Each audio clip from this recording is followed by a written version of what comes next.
Police மாமா பிடிச்சு போட்டார்.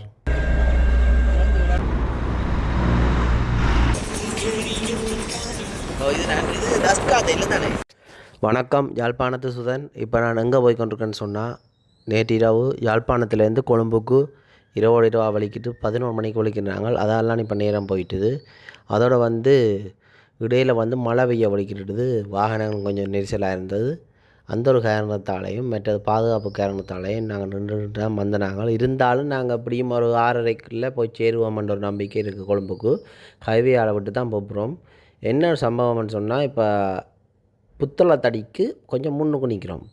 புத்தளத்தை தாண்டி இனி அப்படியே முன்னுக்கு சொன்னால் சிலாபத்துக்கு கிட்ட நிற்கிறோம்.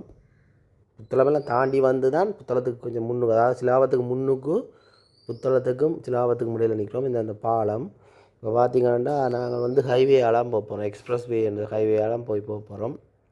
எல்லாம் மழை பெய்த நேரம் சரியான வெள்ளம் இருந்தது. ஆனால் இப்போ பரவாயில்லை. வெள்ளம் இருந்தாலும் நல்ல ஆழம் கூட வெள்ளம் இருந்தால் அந்த இடத்துல இருக்கிற மக்களுக்கு தான் ஆபத்து.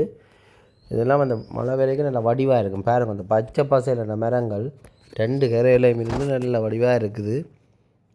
இயற்கையோடு இருக்கிறது நல்ல வடிவு தான். ஆனால் இயற்கையும் அதிகமாகினா இன்னும் நல்லா இருக்கும். பாருங்க, என்னதான் இலங்கையை சொன்னாலும் கேரளா மாதிரி கிடக்கு இலங்கை. கேரளாவுக்கு போய் சொல்லுவினா இலங்கையை போல கிடக்குன்னு சொல்லி. அதே என்னென்னா இந்த இயற்கை மரங்கள் பச்சை பசைலன்ட்டு இருக்கிறதால இப்போ விடியவில்லைன்னா ஒரு 6 மணி இருக்கும். பாருங்க, பார்த்து சொல்லணும், 6 மணி தான். ஏன்னு சொன்னால் நாங்கள் இரவாக நிற்கிறேன். கொஞ்சம் தூரம் இடையில் காரணி படிப்போட்டு நல்லா நித்திரோண்டு தான் வந்துடுறாங்க. ஆனால் உங்களுக்கு பயணங்கள் போகணும்னு சொல்லிங்கன்னா இப்படியெல்லாம் நாங்கள் நித்திர விட மாட்டோம். பயப்பட தேவையில்லை. அதுக்குரிய சரியான டிரைவர் மற்ற தொலைதூர பயணங்கள் அனுபவசாலி ஆக்கள் எல்லாம் பெறுவினோம். நீங்கள் அதுக்கேற்ற உங்களுக்கு பயணம் எதுவும் போகணும்னு சொன்னால் தொடர்பு கொள்ளலாம். சரியான நபர்கள் சரியான வாகனங்களை தெரிவு செய்து உங்களுக்கு ஒதுக்கப்படும். சரி, இப்போ என்னென்னா பாருங்கோ, சிலாவத்துக்கு போகிற ரோட் தான் இந்த இடமெல்லாம் நான் முதல் சுற்றி அடித்தேன். நான் சிலாவம், புத்தளம், முன்னேஸ்வரம் அதுன்னு சொல்லி. இதில் என்ன கோயிலோ, எது கோயில் எது விஹாரன்னு தெரியலை. என்ன பிரச்சனை சொன்னால், கோயில் இருக்கிற இடத்துல இவங்க விஹாரையை கட்டி வச்சுருக்காங்க. சும்மா கட்டி விடுறதான் பேல. கோயில் இருக்கிற இடத்துல விஹாரையை கட்டி போட்டு உண்டியலை போட்டு விடுறது. உண்டியல்ன்ட்டு தமிழில் இருக்குது. மெயின் உண்டியலுக்கு காசு போடணும்ட்டு. என்னத்தை சொல்ல, நேற்றிரவு கொஞ்சம் மழை, லேசான ஒரு மழை தூறல் இருந்தது. அந்த மழை தூறலுக்கெல்லாம் போய்கொண்டிருக்கோம். பாருங்க, இப்போ தூரினதை நின்றுட்டு தானே. அப்போ புத்தளம், நீர்கொழும்பு, சிலாபம் இந்த பக்கமெல்லாம் கூடுதலான மழையை பார்க்கலாம். இது ஒரு விகாரை. ஆனால் பக்கத்தில் ஒரு கோயில் இருக்குது. இப்படித்தான் சைவ கோயில். இப்படித்தான் என்ன சொல்லன்னு தெரியலை. ஆனால் ஆண்டு வரலாறுகள் எடுத்து பார்த்தா அது ஒரு கோயில் எப்போவோ இருந்திருக்கும். விகாரை இப்போ இருந்திருக்கும். மற்றது இன்னொன்று சொல்லணும்னா, இந்த இடத்துல தம்பவன்னி இந்த இடம், அதாவது சிலாவம், இஞ்சால புத்தளம், இந்த இடங்களுக்கெல்லாம் விஜயன் இறங்கின இடம்னு சொல்லி இருக்குது. விஜயன்னு சொன்னால் அவர் வங்காளதேசம், வெஸ்ட் பெங்கால், இப்போ வெங்காளம்னு இருக்கல்லோ, அந்த பெங்கால், வெஸ்ட் பெங்கால்னு சொல்கிற இடத்துல இருக்கிற அந்த காலத்து அரசர், அதாவது அரசட்ட மகன், இளவரசன் சொல்லலாம். அவர் அங்கே குளப்படி பொம்பளை கல்லன்ன்றவுடனே அங்கே இருந்து இங்கே அனுப்பி விட்டுனோம் அந்த விஜயனை. இங்கே அவர்கிட்ட 700 தோழர்களோட இஞ்சத்தை ஆக்கிற கல்யாணம் பண்ணி இஞ்சத்தை மொழி சிங்களம் என்று அப்படித்தான் உருவாகினது. அவன் இதுலேயே கிடந்தது, வரலாறு புத்தகத்திலே கிடந்தது. அவன் இங்கே கிடந்ததால் பார்த்திக்கணும். இதுதான் இந்த இடங்கள்லாம் அவன் இறங்கின இடம். ஆனால் இதுக்குள்ளே நிறைய தமிழர்கள் இருக்கணும். தமிழர்கள் சொன்னால் எங்களோட இலங்கை தமிழர்கள். அவையில் எப்படின்னு சொன்னால் காலங்காலமாகவே இருக்கணும். ஆனால் நிறைய பேர் அந்த யுத்த காலங்கள் மற்ற சில ஒல்லாந்தர், போர்த்துகீசர் அவைன்ற காலங்களில் மதங்கள் மாறி மற்ற வேறு நிறைய ஒரு குழப்பமான சூழ்நிலையில் தங்களோட தமிழ் மொழியையே மறந்து, அது எப்படின்னு சொன்னால் தமிழ் மொழி அடுத்தடுத்த தலைமுறையினருக்கு கொண்டு போக முடியாத ஒரு சூழ்நிலை வந்தது. அது எப்படின்னு சொன்னால், பள்ளிக்கூடங்கள் போக முடியாது, பள்ளிக்கூடங்கள் போகக்கூடாதுன்னு சொல்லியெல்லாம் சில சட்டத்திட்டங்கள், அந்த சாதி பிரச்சனை அது தமிழருக்குள்ளுக்கே இருந்தது. அப்படியெல்லாம் இருந்து பிறகு என்ன நடந்தான்னு சொன்னால் சிங்களவர்களோட சேர்ந்து இது உண்மைதான். அது அந்த இடங்களில் இருக்கிற மக்கள் கூடுதலானவர்கள் தமிழர்களாக இருப்பினோம் பெயர்களை கேட்டு. ஆனால் வீடுகளில் சிங்களம் கதைப்பினோம். அதுக்கு என்ன காரணம்னு சொன்னால் அவைகள் அந்த அடுத்தடுத்த தலைமுறையினருக்கு அந்த தமிழ் மொழியை படிக்கிறதுக்குரிய சூழ்நிலை அமையலை. எப்படி மொரீசியஸ் சவுத் ஆஃப்ரிக்காவில் அப்படியோ அதே மாதிரி. ஆனால் இப்போ அவைக்கு விளங்கிட்டு சவுத் ஆஃப்ரிக்கா மொரீசியஸில் இருக்குது நிறைய தமிழர்களுக்கு. அப்படி நிறைய இடத்துல இருக்கணும், நிறைய தமிழர்கள் இருக்கிறோம். அப்படி இங்கேயும் அப்படித்தான். இது மட்டும் இல்லை, நீர்கொழும்பு, சிலாவம், புத்தளம் எல்லாம் தமிழர்கள். மதம் மாறி மற்ற இனம் மாறி மதமன்ற இனமன்ற ஓகே எல்லோரும் ஒற்றுமையாக இருக்கணும். அந்த ஒரு வரலாற்று அடிப்படையில் இப்படித்தான் இருந்து இப்படி வந்தவ கிட்டத்தட்ட ஒரு 500 வருஷத்துக்கு முதல் ஏதோ ஒரு தமிழர்னு சொன்னால் இவையில் இப்படி இந்த கோயில் இந்த கடவுளை கும்பிட்றார்கள், இந்த ஒரு கிறிஸ்டியன்ஸ், இந்த ஒரு மதம், இந்த ஒரு பௌத்த மதம் அப்படித்தான் இருந்திருப்பினோம், இஸ்லாம் மதம் அப்படி இருந்திருப்பினோம். ஆனால் பிற்காலத்தில் அந்த வேறு வேறு படையெடுப்புகள் வேறு வேறு இதுகளால் சூழ்நிலையால் அவையில் அந்தந்த படையெடுப்புகளை மேற்கொண்டாக்கள மதங்களுக்கு மாற வேண்டிய சூழ்நிலை ஏற்பட்டது. அதுதான் கூடுதலாக பார்த்தீங்கன்னு சொன்னால் கரையோரமாக இருக்கிறார்கள் கூடுதலாக 190% ஆக்கள் கிறிஸ்தவ மதங்களை சேர்ந்தவர்களாக இருப்பினோம். இதில் நான் பாகுபடுத்தி சொல்லலை, பிரித்து சொல்லலை, வரலாற்று அடிப்படையில் சொல்கிறேன். அதே நீங்கள் இலங்கை இந்த பக்கம் மட்டுமில்லை, மன்னர் அந்த பக்கம் உட்பக்கங்களில் பார்த்தீங்கன்னு சொன்னால் சைவங்கள், சைவ மதம் வேறு, அதாவது இஸ்லாமிய மதம் அப்படி இருந்திருப்பினோம். இடம்பெயர்வுகளால் அமைந்திருக்கு. இது இங்கே மட்டுமில்லை, மலைநாடுகளில் சில இடங்களில் இருக்கிறோம். நான் இதே கன்னியாகுமரி பக்கம் போய்ட்டு அங்கே கிறிஸ்தவாக்கள் கூட. ஆனால் அதை இங்கே இலங்கையில் மலைநாட்டில் சைவ தமிழர்கள் கூட. ஆனால் நாங்கள் இல்லாமல் தமிழர்கள் தான். மெட்டும்படி இதே கதிராம பக்கம் போனால் அங்கே வித்தியாசம் என்னென்னா அங்கே இனம் அதாவது தமிழர்களை சிங்களவர்களாக நிறைய பேர் மாறி இருக்கிறோம்னு சொன்னால் அதை படிக்கிறதுக்குரிய இதுகள் கிடைக்காம போன காரணத்தால் அப்படியே இருந்து மொழி அவர் சிங்கள மொழியை கதைச்சு கொண்டிருக்க வேண்டிய சூழ்நிலை வந்துட்டுது. நான் நிறைய இடத்துல போனேன், போகாவே சொல்லிக்கிறேன் தம்பி சிங்களத்தில் சொல்ல நாங்கள் யாழ்ப்பாணம் தான், தமிழ் பேரான தமிழில் இருக்கும், கதைக்க முடியாத சூழ்நிலை. எப்படியோ பிள்ளைகளும் இதைத்தான் படிக்குது. என்ன இப்போ தானே அந்த ஸ்கூலுகள் பள்ளிக்கூடங்கள் ஆன்லைன்களில் இருந்து அடுத்த தலைமுறையில் கொஞ்சம் இப்போ தமிழை படிக்கணும். இப்போ பார்த்தீங்கன்னா கிட்டத்தட்ட நாங்கள் சிலாவத்துக்கிட்ட வந்துட்டோம். சிலாவத்தில் பிரபல்யமான முன்னேஸ்வரன் கோயில் இருக்குது. விடியவல்லண்டத்தில் மன்னிக்கணும் என்னென்னு சொன்னால் கொஞ்சம் தடுமாறுது, ஏண்டா நித்திரை அலுப்பு பாருங்கோ. விடியவல்லண்டத்தில் இந்த ரோட்டு கொஞ்சம் இல்லை நிறையவே வரிச்சோடி போய் கிடக்குது. ஆனால் இதே நீங்கள் 10 மணிக்கு பார்த்தீங்கன்னா சும்மா சேன நெரிசலில் சொல்லி வேலை இல்லை. இனி அங்கால நீர்கொழும்பு கிட்டத்தட்ட வந்தோடனே சும்மா சம்பவம் தொடங்கும். என்னன்னு சொன்னால் வேலை அது சொல்லப்போனால் இப்போ பள்ளிக்கூடம் லீவ் இல்லை, A-level எக்ஸாம் நேரத்தில் பள்ளிக்கூடம் லீவு இல்லாடி ஆவணம் தான் முடிச்சு விட்டுடுவாங்க. ரோட்டால் அசைக்கலாம், அது பைக்கண்டாலும் சுற்றி போகலாம், பஸ்ஸாண்டாலும் இழுத்து கொண்டு போயிடுவாங்க. இது கார்கள் வாகனங்களில் போகிறது கவனமாக இருக்கணும். ஏன்னா நடந்து போகிறாக்கள் எல்லாம் போயின்னு தானே, அதுவும் போலீஸ் நிற்பினம் அவையல் நிற்பினம் இந்த ரூல்ஸை நாங்கள் தொடரணும். ஒரு பைக்கார் அண்ணன் அப்படியே நடுவுக்கால போய்கொண்டே இருக்கிறார் பாருங்க. விடிய கடையாக துறக்க தொடங்கிட்டோம் எல்லாமே. இன்னும் மழை இருக்குது போல். சரி, அவர் மீன் பாய்ச்சிக்கார். அதான் நான் சொன்னேன் தானே, இந்த கரையோரமாக இருக்கிறாங்க நிறைய பேர் மீன்பிடி தொழில் நிறைய பேர் செய்யணும். இந்த இடம் இந்த நீர்கொழும்பு, சிலாவம், இந்த புத்தளம் இந்த இடங்களில் வர்ற மீன்கள் சூற மீனான்னு சொல்கிறது. குடலாயிற்று மாதிரிக்கு பிடிச்சா தான் அவைக்கு லட்சக்கணக்கில் லாபம் வரும். ஆனால் அவ்வளோ சும்மா பிடிக்கலை, அவ்வளோத்தையும் சரியான ஒரு கஷ்டம் அந்த மீன்பிடி தொழில்ன்றது. பார்த்திங்கன்னு சொன்னால் எல்லா வேலையிலையும் ஒரு கஷ்டம் இருக்கும். அவரவர் இடத்துல சிறப்பாக இருப்பினோம். அப்படின்னு சொன்னால் கடல் சம்மந்தப்பட்ட இதில் அவைகள் சிறப்புன்ற சொன்னால் நிலம் சம்மந்தப்பட்ட இடத்துல நிலத்தில் இஞ்சாலி பக்கம் நடுவில் இருக்கிறார்கள் சிறப்பு. அப்படி பார்த்திங்கன்னா தொடர்ந்து போகுது. இது நான் நினைக்கிறேன் சாதாரண தொடர்ந்து உண்டு. அப்படின்னு சொன்னால் இலங்கையில் குறிப்பிட்ட சில நகரங்களுக்கு இடையில் ஓடுற தொடர்ந்து இருக்குது. அது இந்த வேலைக்காரர் அப்படி ஏற்றி கொண்டு ஓடுறது. இப்போ கொம்யூட்டர்னு சொல்லி இருக்குது. கொழும்பில் கூட இடையிட கொழும்பு நகரங்களில் இருக்க சில பகுதிகளுக்கு இடையில் ஓடுற சின்ன இடங்களுக்கு இடையில் ஓடுற அந்த தொடர் இருக்குது ட்ரெயின். அதே மாதிரி இதுவும். ஆனால் விடிய வல்லன நேரத்துக்கு வலிக்கிற சில ட்ரெயின் இருக்குது, 5 மணிக்கு வலிக்கிற இன்டர்சிட்டி எக்ஸ்பிரஸ் எல்லாம் இருக்குன்னு நினைக்கிறேன்.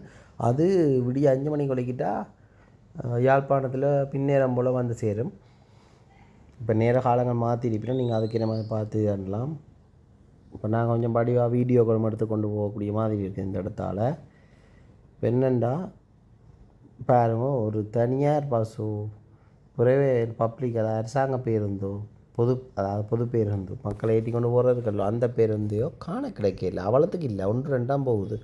கூடுதலாக இங்கே வந்து விடிய வரலன்னு ஒரு 6:30க்கு பிறகு தான் இந்த பிரதான இடங்களுக்கு இடைப்பட்ட ஒரு பேருந்து சேவையை பார்க்குறேன். இப்போ யாழ்ப்பாணத்துலன்னு சொன்னால் நீங்கள் பார்ப்பீங்க, யாழ்ப்பாண டவுனில் இந்த நகரத்தில் இருந்து உதாரணத்துக்கு கேகேஎஸ் காங்கேசன் துறைக்கு ஒரு பேருந்து கிடைக்கும். அதே மாதிரி வேறு ஊர்களுக்கு கிடைக்கல போகிற பேருந்து கூடுதலாக 7 மணிக்கு பிறகு தொடங்கிடுமா வேண்டிய ஓட்டங்களை. ஆனால் இப்போ இந்த புத்தளத்தில் நான் கடைசியாக வந்து எனக்கு ஒரே ஒரு அனுபவம் என்னென்னு சொன்னால், உங்களுக்கு பஸ் கிடைக்கும்னு சொன்னால் புத்தளத்தில் இருந்து கொழும்பு போகிற பஸ் தான் இதுகளுக்கு கூட வரும். அல்லது புத்தளம் உடப்பு அந்த இடங்களுக்கு இடையில போகிற பஸ்ஸில் ஏறினா தான் நீங்கள் இந்த இடங்களுக்குள்ள பக்கத்தில் உதாரணத்துக்கு புத்தளத்தில் இருந்து நீங்கள் அங்காள போகிறீங்கன்னு சொன்னால் சிலாபம் போகிறீங்கன்னா புத்தளம் சிலாபம் பஸ்ஸுன்னு சொல்லி தனியாக சில எல்லா நேரமும் இருக்காது. அதோட நீங்கள் கொழும்பு போகிற பஸ்ஸில் ஏறி நீங்கள் சிலாபத்தில் போய் இறங்கலாம். ஏன்னா இது நேர் ரோட்டெலாம் இருக்க எல்லாம். அதால் வந்து கூடுதலாக கொழும்பு அங்கே குருநாகல் போகிற பஸ் எல்லாம் சிலாபத்தில் நிற்கும். ஏன்னா அதால் திரும்பி போகிறது. நான் இல்லை வந்து கிட்டத்தட்ட 1 கிலோ நின்றேன். இங்கே சிங்கப்பூர் என் அம்மாவோட வீடு கிடக்கு, அங்கே வந்து நின்றேன். நான் இந்த பக்கமே நான் கூடுதலாக வச்சுருக்கு பாருப்போம். என்ன விஷயம்னு சொன்னால், இதெல்லாம் அந்த காலத்தில் யுத்தங்கள் சம்மந்தப்பட்ட வரலாறு கொண்ட இடங்கள். சும்மா சொல்கிறேன் இந்த இடத்துல எல்லாம் தமிழாக்கள் இல்லையாண்டு 100% தமிழாக்கள். தமிழர்கள்னு சொன்னால் இஸ்லாமியர்கள், அதாவது தமிழ் சைவம், அதாவது கிறிஸ்டியன்ஸ் அப்படி எல்லாருமா சேர்ந்து ஒரு தமிழாக்கள் இருக்கிற இடம் தான் இந்த இடம் புத்தளம், இந்த கிழக்கு மாகாணம் கூடுதலாக. ஆனால் பார்த்தீங்கன்னு சொன்னால் நிறைய பேர் யாழ்ப்பாணத்தை சேர்ந்தாக்களும் இஞ்சாலி பக்கம் காணியார் வீடுகள் வாங்கி வச்சுருக்கணும். அது எப்படி எந்த காலப்பகுதியில் வாங்கினவேன்னு எனக்கு தெரியலை. ஏன்னா மாதம்பேய்க்கு நான் போனேன். சரியோ, மாதம்பேயில் போய் ஒரு முருகன் கோயிலுக்கு போன இடத்துல அந்த இடத்துல இருக்க ஒரு முருகன் கோயில் கிட்டத்தட்ட அவர்கிட்ட காணின்ற அளவே கூட. ஆனால் தமிழால் உங்களுக்கு தமிழால் அவர் வந்து வாங்கி வச்சு கோயில் கட்டி வச்சுக்கிறார். நல்லா இருந்தது அவர்கிட்ட கோயில். அதெல்லாம் போய் உங்களுக்கு வீடியோ எடுத்து போட்டேன் நான். ஆனால் ஒரே ஒரு விஷயம் என்னென்னா, இந்த புத்தளம், நீர்வளம்பு, சிலா இந்த இடங்களில் பார்த்திங்கன்னா பச்சை பசையில் கொஞ்சம் குளிர்மையாக இருக்கும். வெயில் வந்தால் மண்டையாக பிளாக்கும். ஆனால் குளிர்மையான்னு சொன்னால் அப்படி இருக்கும். கூடுதலாக ஏரி இங்கே இப்போ கொஞ்சம் தூரம் நான் நினைக்கிறேன் புத்தளத்துலேருந்து உள்ளுக்கு போகணும் போல். அது ஏதோ ஒரு ஊர். அந்த இடத்துக்கு போனால் மகாவலின்னு சொல்கிறோம் அந்த ஏரி போகிற இடத்த பார்க்கலாம்.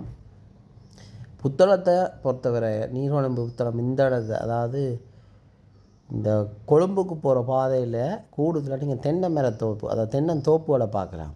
எப்படி கோயம்புத்தூர், பொள்ளாச்சி இந்தியாவில் என்னென்னு அதை அங்கே எப்படி காட்டுறேன்னு சொன்னால் கூடுதலாக இந்த வீடியோக்களை வந்து அங்கேருந்து பார்க்குறவ இப்போ பார்த்திங்கன்னா நான் இல்லை பார்க் பண்ணி விட்டுட்டு இங்கே ஒரு கடையை காட்டுறேன் பாருங்கள். காலமே மிரக்கறி வியாபாரம் தொடங்கிட்டோம்.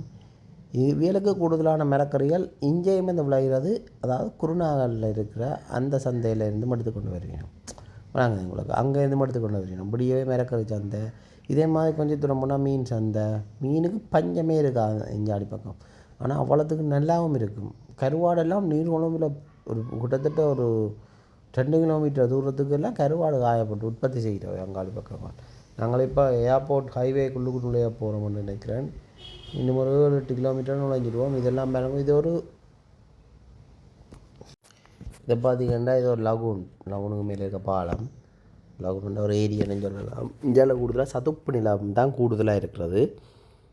கதவை திறந்து போட்டு போகிறதுக்கு காரணம் என்ன, ஜன்னலை இந்த காருண்ட ஜன்னலை என்னென்னு சொன்னால் மழை பெஞ்சதில்லோ, அப்போ தூசுகளெல்லாம் பறக்காது, உள்ளுக்கு பயப்படாமல் போகலாம்.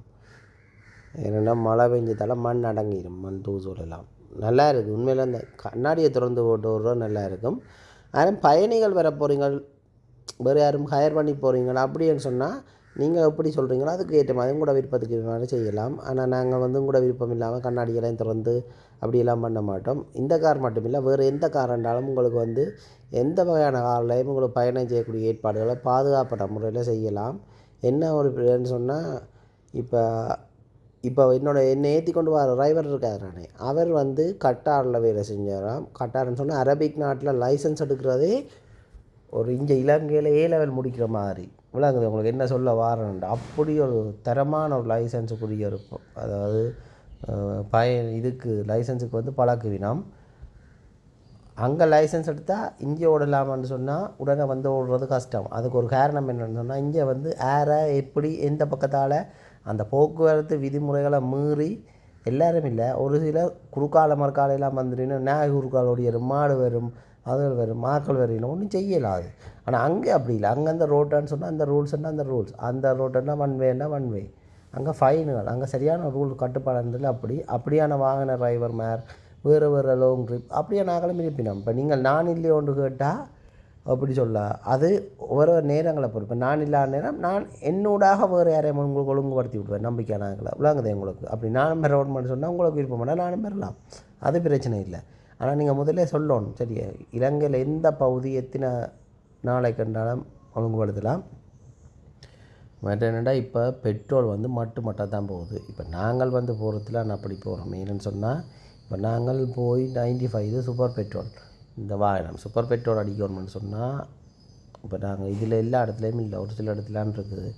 அதுவும் சில இடத்துல 03 இருக்குது அதை அடிக்கக்கூடாதுன்னு சொன்னுவேன்.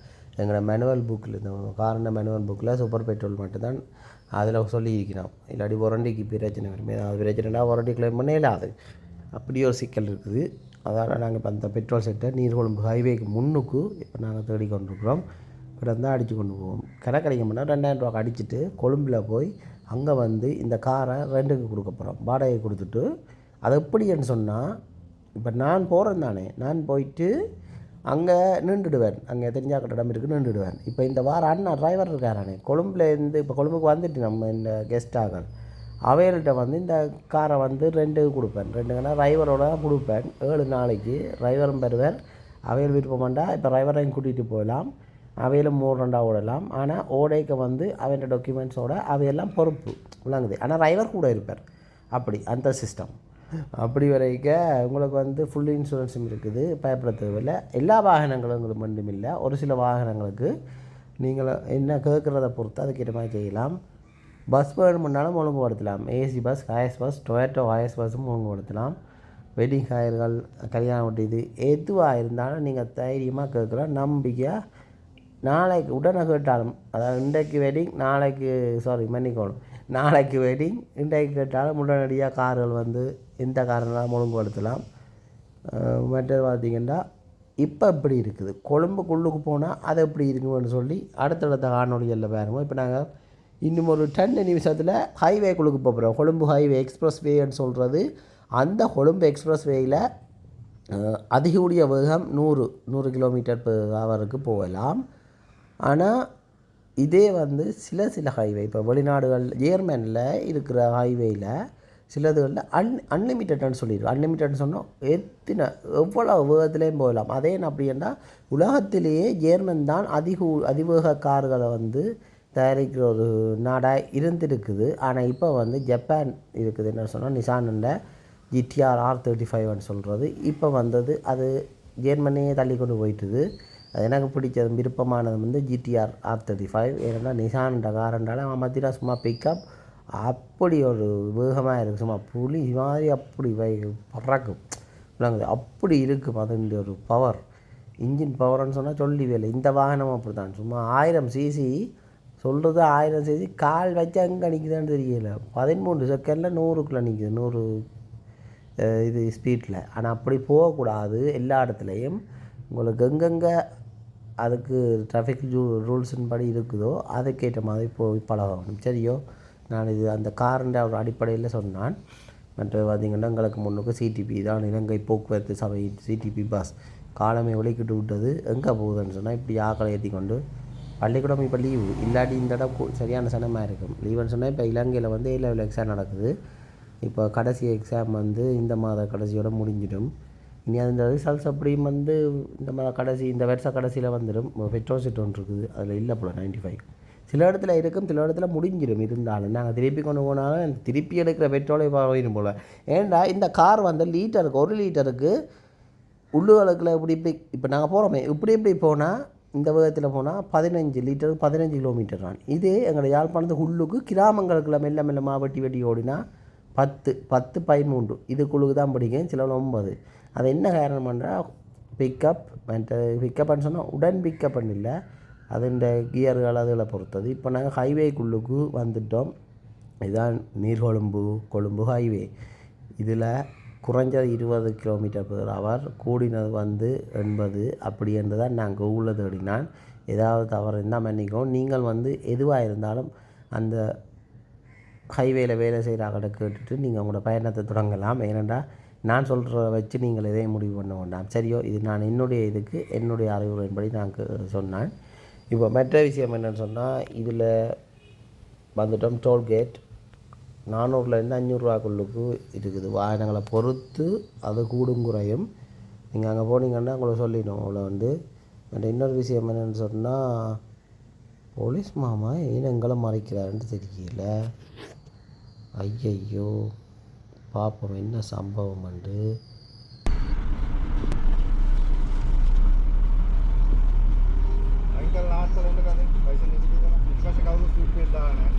என்ன சம்பவம்னு சொன்னால், பின்னுக்கு இருக்கிறார்கள் கட்டாயம் சீட் பெல்ட் போடணும் மேம். நாங்கள் போடையில் மறந்துட்டோம்.